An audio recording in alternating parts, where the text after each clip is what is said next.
Sounds like black and yellow. Oh, hi. Hi. Rhymes with black and yellow. Yeah, everybody seems to know that song. Welcome to Atheist Talk on KTNF, AM 950, the progressive voice of Minnesota. Good morning to all of you joining us locally by radio and streaming online. We appreciate you tuning in. Today is Sunday, March 15th, 2020. My name is Madeline Love.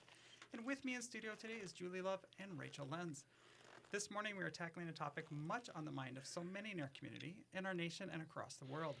The virus SARS-CoV-2, which causes COVID-19, known by many as simply coronavirus.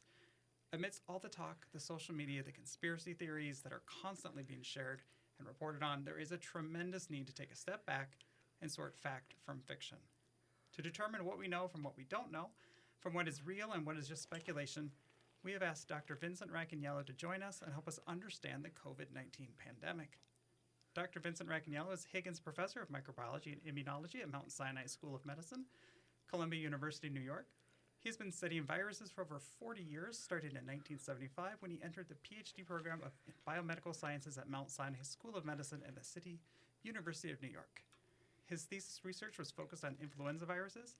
In 1979, he joined the laboratory of Dr. David Baltimore at Massachusetts Institute of Technology for postdoc work on poliovirus. Oh, that's a lot that you have done, Dr. Racaniello. Personally, I listen to him on his many podcasts, including This Week in Microbiology, This Week in Parasitology, This Week in Evolution, and, of course, This Week in Virology, the podcast about viruses, the kind that make you sick. Thank you so much for joining us this morning. My pleasure. Good morning, everybody. Yeah, there is just so much going on in the world, and I was really happy that you were able to say, I will take time out of my Sunday morning to talk about something that every talking head on TV is talking about without understanding it. Mm-hmm. Yeah, that's why I'm here, because I do think I have something to say about this, since I've been working on viruses for over 40 years, and I think the scientists, not just me, but others, need to be heard. So I'm glad that you asked me on. Yeah, and to be honest, I would be remiss if I failed to mention that it is currently 21 degrees Fahrenheit, -6 degrees Celsius. The sky is clear blue, and the birds are singing on this gorgeous early spring morning in Minnesota. Every episode, I think of all the Twix. That's what they're called. Podcasts or start with the weather. And that's right. I just thought we should take that and move that forward. I appreciate that. I really do. So before we jump into COVID-19, I mentioned a little bit about your impressive resume in the lab and in teaching, but what is it about microbiology and especially viruses that makes you so passionate to share your knowledge and experience? Well, I got interested in viruses back in the 70s when I graduated college, and I was kind of lost, didn't know what I wanted to do with my life. And I heard about this outbreak in Africa caused by Lassa virus, and that just got me so excited about viruses. So, I went through the process of being a scientist. I trained. I got my own lab at Columbia, and I worked on them for many years. But, I think it wasn't until I wrote a textbook many years ago, 20 years ago, that I really started to appreciate all of viruses, not just the one that I worked on. And then I realized that people out there really don't know much about them, and they would like to. And so I started teaching, I started blogging, I started podcasting. I put all my coursework up online, and the response is amazing, and that kind of drives you. You see there are people out there that want to learn more. And we've had a number of outbreaks before this one. We've had Ebola virus outbreaks, we've had influenza outbreaks, and each time people want to know more and more. So that's now my mission. I started out as a researcher, but in the end, I'm really a teacher, and I call myself Earth's virology professor. It's kind of tongue-in-cheek, but I would like to teach as many people as I can all about viruses. No, to be honest, as somebody I do clinical microbiology, not virology, and I just do bench work. Not just bench work, but anyway. Don't say just. That's right.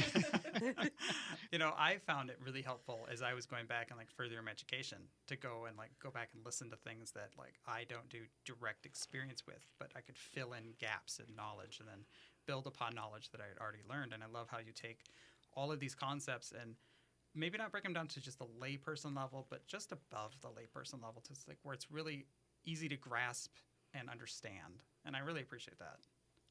I didn't really answer your question. What is it about viruses? So let me just briefly do that. So viruses not only make us sick, and that's really interesting how they do that, how they spread, where they come from, but it turns out there are way more viruses on the planet that don't make anything sick, but they have important roles to play. The ocean is full of viruses, and it's because of them that we have a lot of the essential nutrients, a lot of essential photosynthesis that makes oxygen. So they're really essential in the whole ecology of Earth. And I'd really like people to appreciate that as well. I So, didn't know that. yeah. So we shouldn't just be scared of viruses, what I'm hearing. Absolutely not, although, most people encounter them through scares, right? And for the first 100 years of the science of virology, people studied viruses that made humans sick, and then animals, agriculturally important animals, and plants and fish and so forth. But now we have a growing appreciation of the beneficial roles that they play. We have in us every day many different kinds of viruses that are multiplying without making us sick, and we suspect that they help us, just like our beneficial microbiome, right? We think we have a beneficial virome, and I think that's fascinating. And maybe one of my goals is to try and take the bad rap away from viruses and convince people that many times they can be good.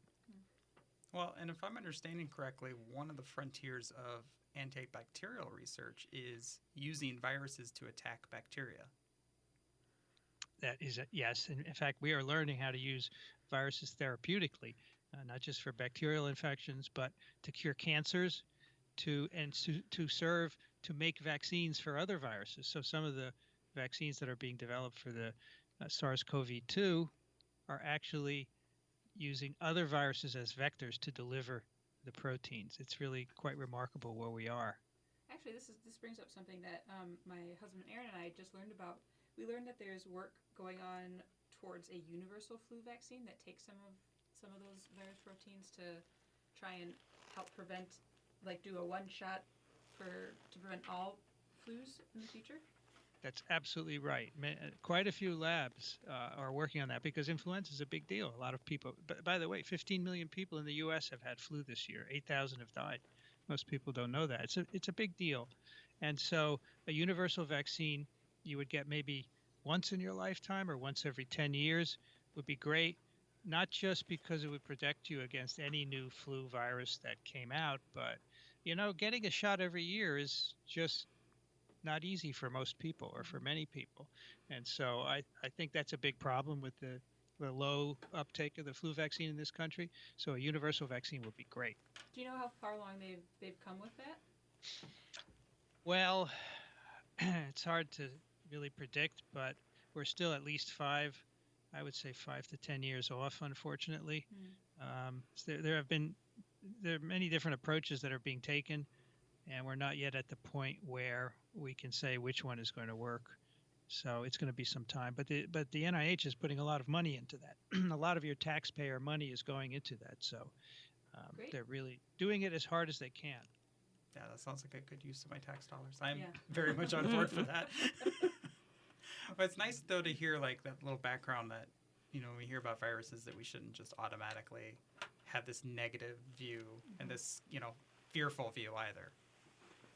But so the topic of COVID-19 is pretty broad. A lot of misinformation already circulating. So maybe we should start with some really base knowledge. What is COVID-19?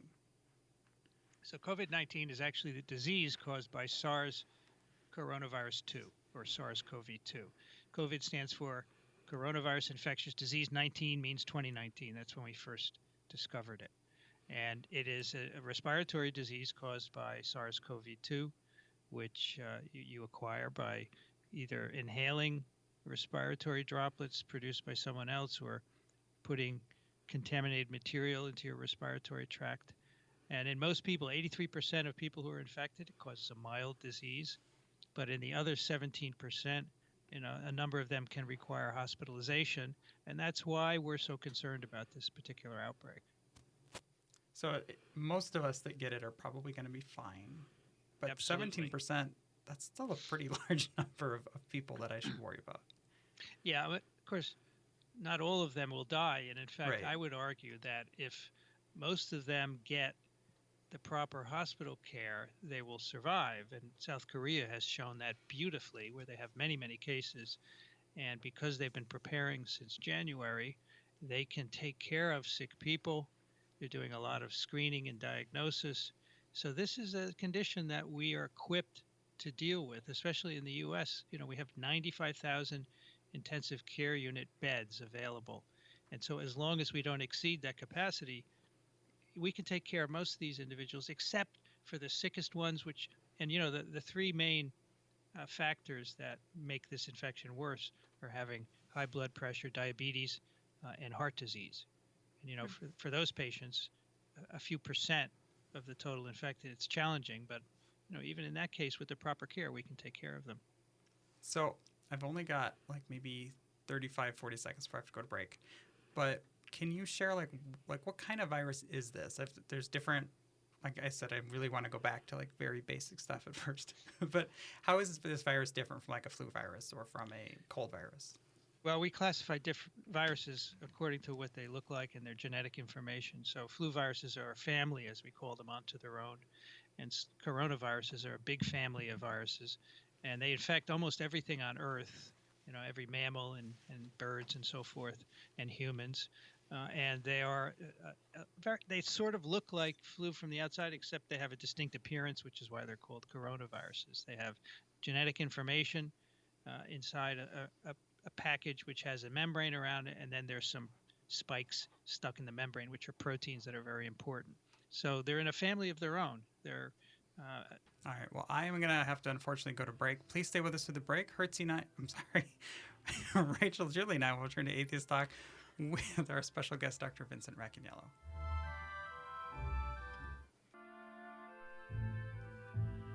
Welcome back to AM 950 KTNF, the progressive voice of Minnesota. You're tuned into Atheist Talk. I'm your host, Maddie Love, joined in the studio by my co-hosts, Julie Love and Rachel Lenz.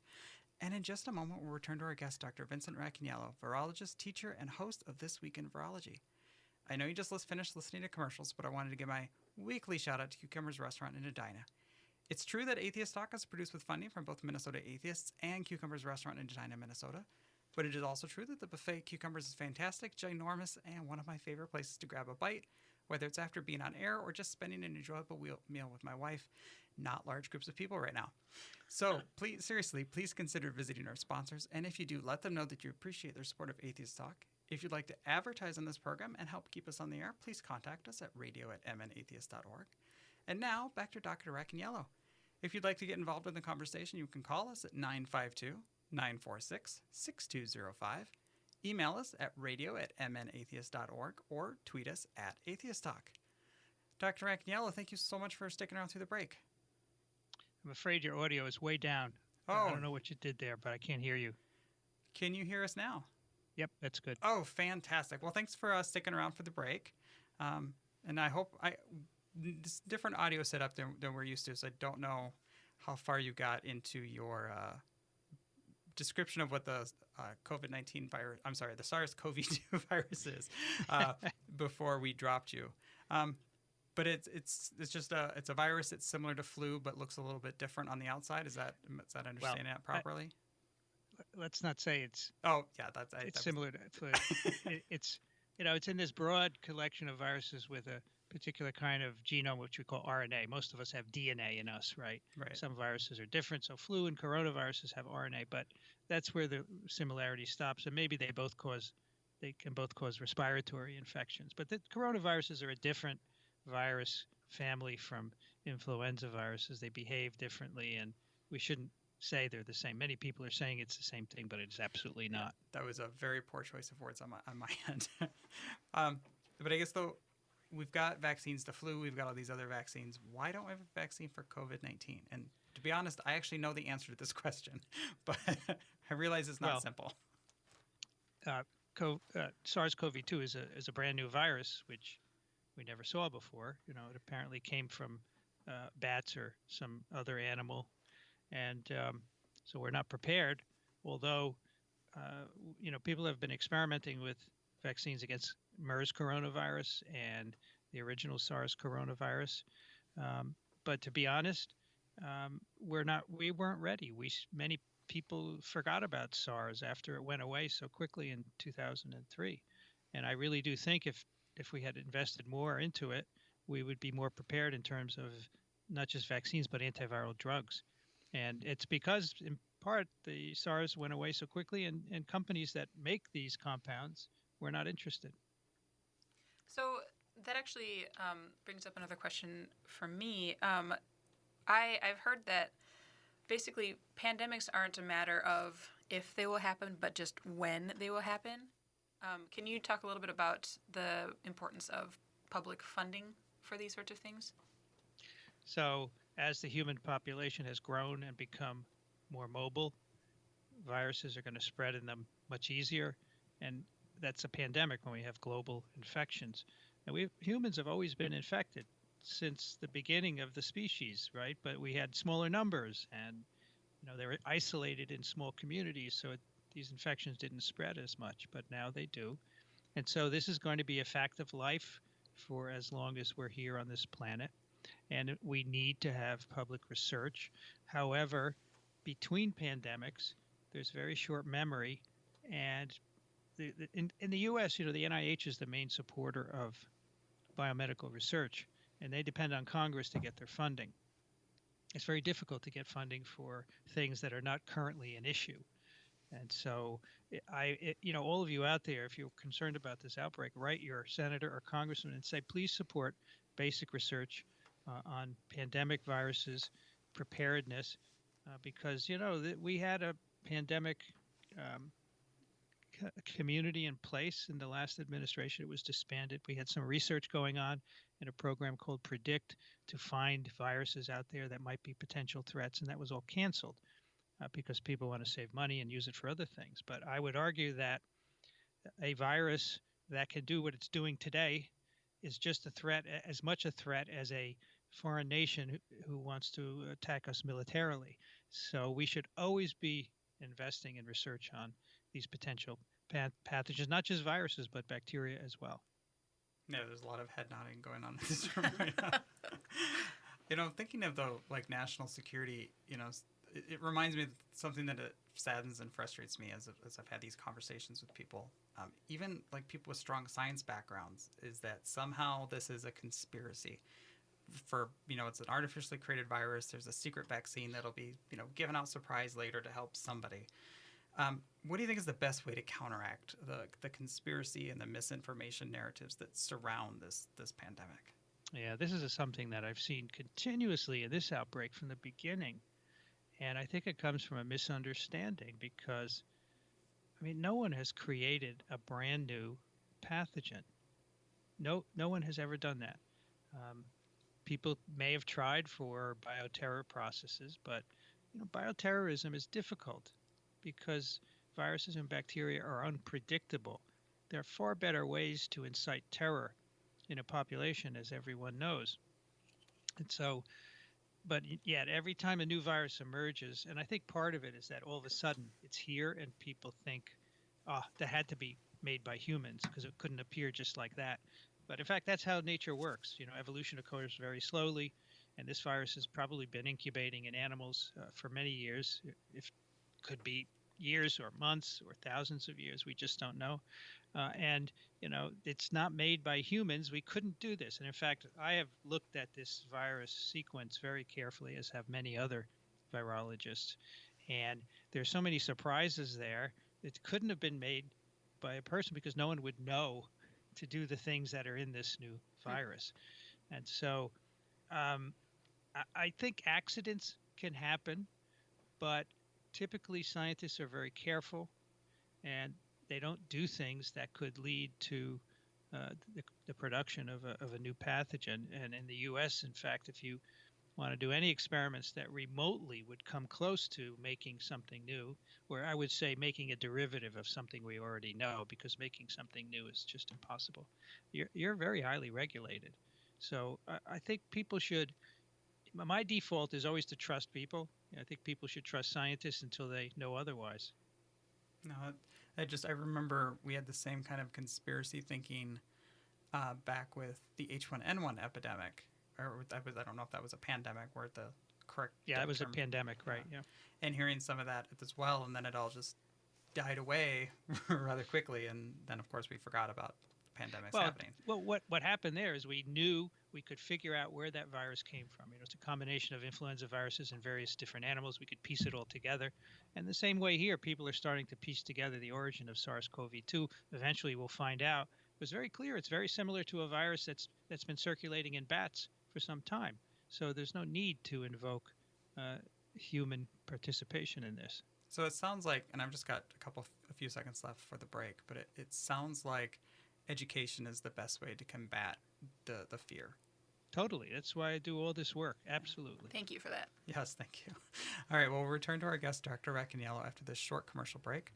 Please stay with us. I'm Maddie Love, in studio with Julie Love and Rachel Lentz. You're listening to Atheist Talk on KTNF, AM 950, the progressive voice of Minnesota.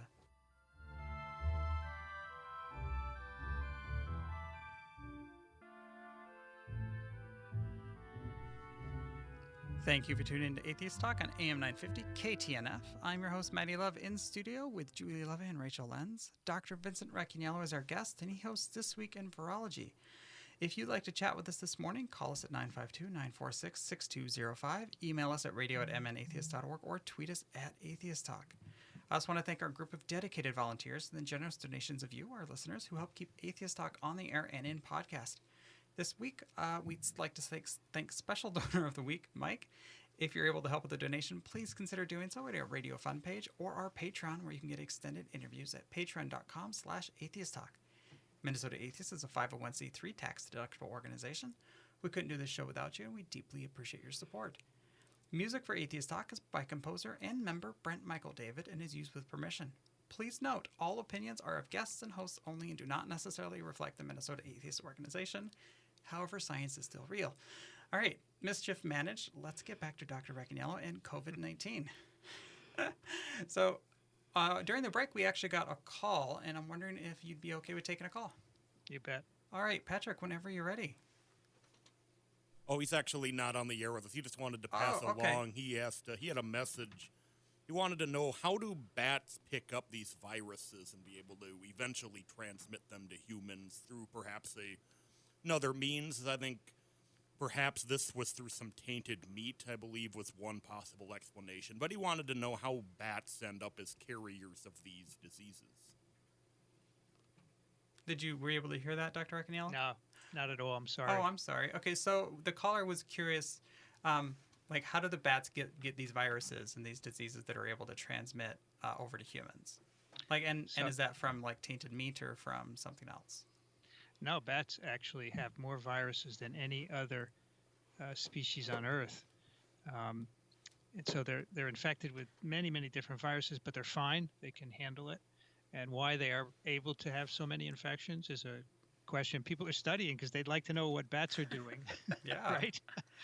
We think it has something to do with flight. Bats are the only mammals that fly. And, they constitute 20% of mammals. A lot of bats in the world. Wow. And we think the ability to deal with flight, which puts a lot of demands on the organism, is also made them immune to damage by viruses. So they're naturally infected. So if you go in a cave and there are lots of bats in there, they're infected and they're shedding, and their guano, right, which typically fills the cave, is full of viruses as well. And so, in some parts of the world, farmers harvest the guano for fertilizer, and that's one way that people can get infected with bat viruses. Yeah, there have actually been wars fought over bat guano caves because it used to be used for gunpowder production. Oh. Yeah. I think most people by now have accepted that they need to wash their hands more, although I'm a little scared about what they were doing before. But what is the reason for the CDC and WHO not recommending that we all wear masks? So I think there are two reasons. All right, this is my take from thinking about this a long time. It's not an official take by any means. First, there are not enough masks in the U.S. I think we have 12 million surgical masks stocked up, and the healthcare workers need those, not us, because they have to protect themselves. If they get infected, we're really in trouble. And so, if we had more, they would recommend it, and that was something we could have started doing in January to build up our mask supply. And the other is that many people don't wear them properly. They have to be put on a certain way. and they have to be taken off a certain way. It's called donning and doffing, right? And if you don't do it correctly, you're going to contaminate yourself. So masks can make a difference. We have plenty of studies which show if properly used, they can make a difference. But I think the shortage and the lack of expertise is a big problem. So when it comes to like new information, obviously TWIV is a fantastic, especially lately. I mean, just it's like every week y'all are putting out a fantastic new episode answering questions. But outside of like this week in virology, where's the best place to like vet new information as I hear it? So I use 3 places that I recommend. So the WHO website is great. They tell you what's going on. No, it's unfiltered. It's really good info. The CDC website here in the U.S. and for countries that have CDC, you should turn to your local CDC website. And then one site that many people may not know about, but all of us virologists and microbiologists do, it's called promedmail.org. And this is a site where they have a number of staff who take all the outbreak information and issue a number of posts every day. And you can subscribe to their email. It's a nonprofit organization that will tell you what's going on before anybody knows about it. It's really good. Yeah, we'll definitely include links to those in our show notes, just so that people who are driving don't have to worry about navigating on their phone. So I have a question. One of the things that I have been privy to is that a lot of younger people are like, oh, well, if I get this, I'll be fine, so I'm just going to go about my daily life anyway. I think that's a really selfish thing to do, just because, it's not just you that you have to worry about. You have to worry about your community, those who have underlying diseases, who are, older. But there was another thing that had been pointed out to me, that there's a possibility of side effects even if you are young and you get this virus. Can you tell us about what the chances of getting potentially life-changing side effects like lung scarring? Well, this is something that is a concern, but it's pretty early in this outbreak, and we haven't had a lot of case reports from China to tell us what could happen. We don't have any long-term effects at all. It's only been a few months, right? But this virus damages your lungs. In the most serious cases, the virus goes way down into the alveoli, those sacs at the ends of your lungs passages where the air is exchanged, and the virus damages those. In the most serious cases, they fill up with water. The fluid leaks out of your tissues into the sacs, and you essentially drown, right? So Lovely. It's clearly damaging, and eventually you can recover. The question is, do you have long-term effects? We don't know. If you're healthy, it's probably not an issue, but I think if you already have lung issues, if you say it's asthmatic, it could, on top of that, be a concern. But that's something we need to look at as we see more and more people recovering from this. One thing that I have heard or noticed in the statistics is that while, of course, the seasonal flu is much deadlier for those who are immunocompromised or elderly, I've noticed the death rate for COVID-19 thus far has been somewhere around 15% in at least the Chinese and the Italian data. Do you know how that might compare to the seasonal flu for those groups? So that the death ratio for COVID-19 really varies depending on where you are. In South Korea, it's less than 1%. In Iran and Italy, it's 3 to 4%. And it's solely because we can't take care of people who are very sick in areas where the most deaths have occurred. I am convinced that we can properly treat most of the patients as long as we have an ICU bed with proper ventilation, right? Right. And so I don't think it's fair to say the fatality ratio is 15% because it really is a factor of what country you're in, what kind of health care you get. Now, seasonal influenza is less than 1%. Although the numbers are so big, you get a lot of deaths. So we have 15 million cases in the U.S. so far and 8,000 deaths. So it's less than 1%. But, if you infect enough people, you get a lot of deaths. And what we're concerned about with this virus is having so many infections that we can't take care of people and more people will die. I don't think that should happen in the U.S. I think, our healthcare system is great. So far in New York, there have been a lot of cases, but few deaths because great healthcare. And as long as the system isn't overburdened, we'll be fine. Flatten that curve. Flatten the curve, exactly. Well, and speaking of that, that's what is like. Do you think that the current advice that we're getting on, avoiding large groups, like, do you think that's something that's going to help flatten that curve? Yes, and I just got an email from the dean of my medical school saying we're going to curtail research, right?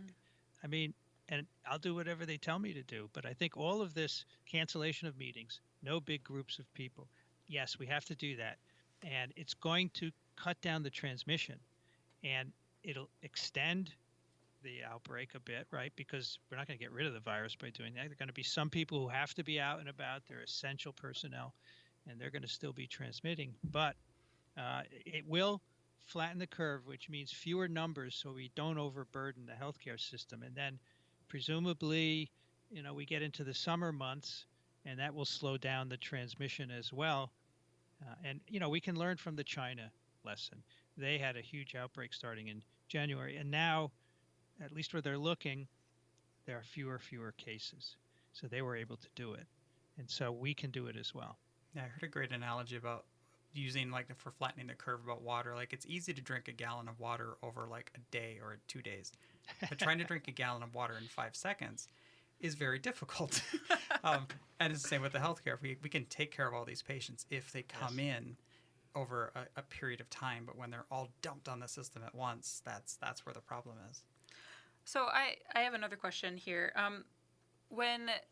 If you are somebody who is young and healthy, you don't have any underlying conditions, so you're not very afraid of contracting this, but you also want to help your community, what do you recommend that people can do to help out those that are at higher risk of contracting this disease?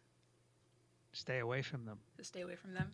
I think if you have elderly parents, grandparents, tell them stay home and don't bring your kids to visit them, right? I know a lot of people who are not seeing their grandkids, and they're kind of sad, but it's really important not to do that. The fewer people out and about, the better. It's not going to last forever, but we don't know the end point at this point, so that's a little scary for most people. So I would say, unless you have an essential role and you have to work, moving about as little as possible is the best thing that you can do. So kind of a follow-up to that, this is actually a question I just got from one of my coworkers in the microbiology lab.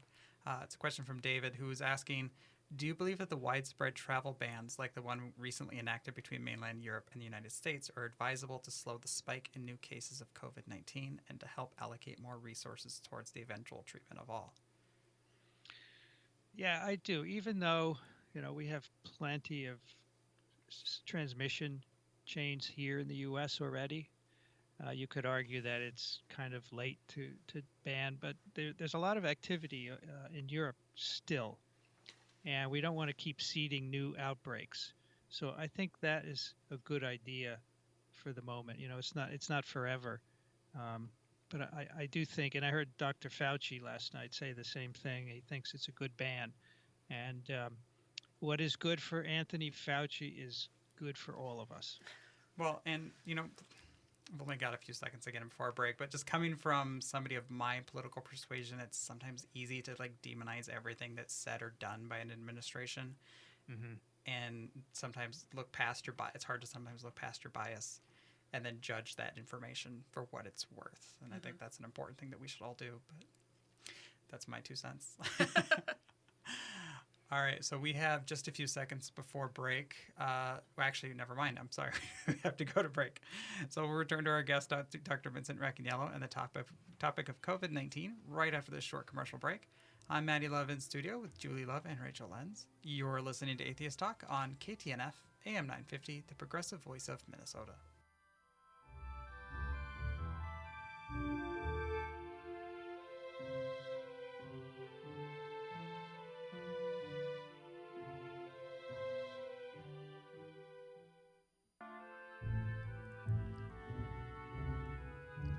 Welcome back to AM 950, KTNF, the progressive voice of Minnesota. You're tuned into Atheist Talk. I'm your host, Maddie Levin, and joined in studio by Julie Love and Rachel Lenz, and we are chatting with Dr. Racaniello about COVID-19.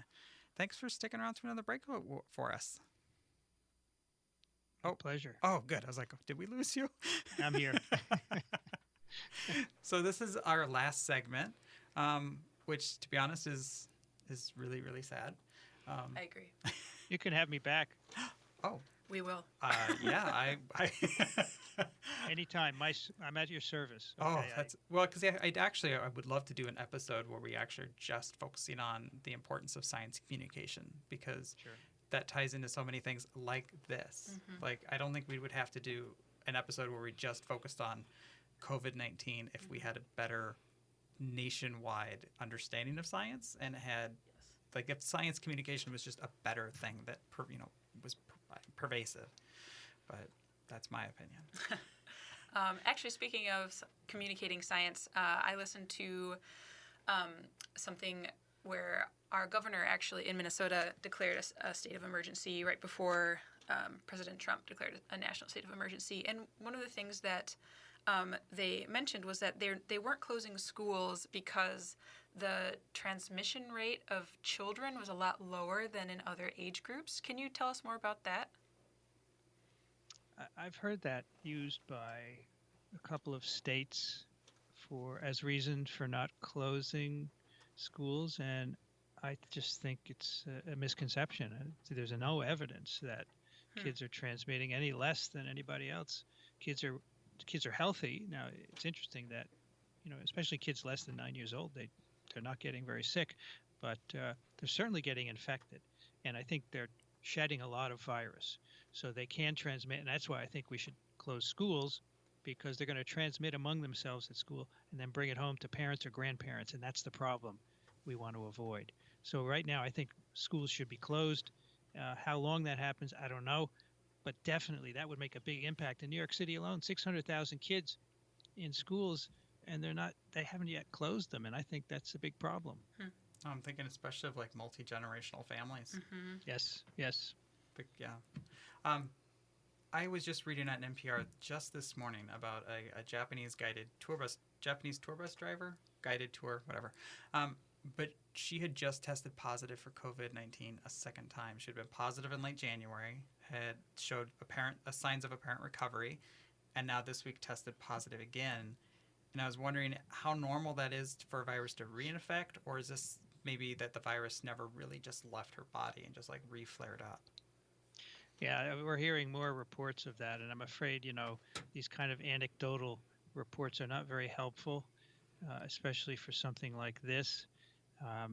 I think it could be that, so these diagnostic tests are not 100%, as you know. You can get false negatives, and I think in some cases they just weren't over their infection, and then they've tested positive again. But we also don't know if they actually are harboring infectious virus. These are diagnostic tests that are not looking for infectious virus. They're looking for pieces of the viral nucleic acid, and so it could be that we're beginning to learn that for many virus infections, well after you've recovered, there's still pieces of the viral DNA or RNA floating around in you. It doesn't seem to have any consequence. So at this point, I'm not too worried about that, because our understanding is for most microbial infections, viruses and bacteria, you get infected, you make immunity, and that protects you against subsequent infection. What about mutation? Is there any indication that this disease will mutate, or is there anything? Do we fear that that's something that will happen anytime soon? I hear that a lot from people, not just people out there and about, but scientists are talking about that. But it's really not correct. Here, let me explain why. So all viruses, as they reproduce, they make mutations. They make mistakes. We make mistakes in our reproduction of cells, and most of them have no consequence. So I think there's no reason to think this virus, of course, is mutating like all others are mutating as they move through the population, but there's no reason to think it's going to get worse. There's really no advantage to the virus to kill people more quickly, right? Because Sure. the virus is reproducing, and the selection is to find a new host, and the longer the host lives, the more frequently that'll happen. So I think increased virulence, and in fact, I've never seen that in all my years studying human viruses. I've never seen increased lethality. If anything, I've seen reduced lethality. So I don't think that's in play here at all. So you're telling me that the 1995 movie Outbreak is incorrect? Absolutely. This idea that So in that movie, they saw during the outbreak an increase in transmissibility, right? So that's being more efficiently transmitted, which theoretically is correct. But this virus is already really good at transmitting, and to get better is not actually. Everything is driven by selection, and if it's already transmitting well, there's no selection to get better. So in many ways, that movie is unrealistic. But it's a movie; it's meant to scare people, and so they have to take liberties with the science. Right? Sure. Yep. Well, in my understanding of when MERS came and burned out, that was one of the maybe good things about the MERS outbreak was that it was so lethal that it wasn't able to, not that this is a good thing for the people that died and their families, but that it couldn't spread because it killed its host too fast. Is that, am I understanding that right? Are you talking about MERS or the original SARS? Oh, gosh, I don't know now. I was thinking the original about MERS. SARS. The original SARS burned out. Yeah. And that was in part because it made people quite sick. They went in the hospital, and there they could contain the infection really well, so you didn't have community spread. MERS continues to this day, but it's quite lethal, but there are short chains of infection. Usually you get an infection from a camel who's infected, you get sick, maybe you pass it on to one or two people, and then it burns out. So it has never gotten the ability to transmit really well among people in all the years it's been circulating. Do we know with COVID-19 what the transmission rate is? It's around 2 to 3, which means any infected person could infect 2 or 3 others. So that's higher than seasonal flu. So it's quite transmissible, and that's why it's spreading like crazy around the globe. Yeah. That coupled with the fact that nobody has any immunity to it is really responsible for that. Yeah, it makes it exponential. Yeah, so hopefully, after this goes, if this is a disease that ends up staying with us, is it possible that the next time this comes around, we'll have some more natural built immunity to it?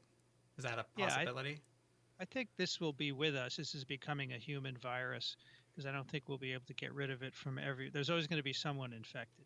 And I suspect it's going to be seasonal, which means in like the U.S. temperate climates, it'll be winter mainly only. So my feeling is this will burn out sometime this summer. We'll have good population immunity.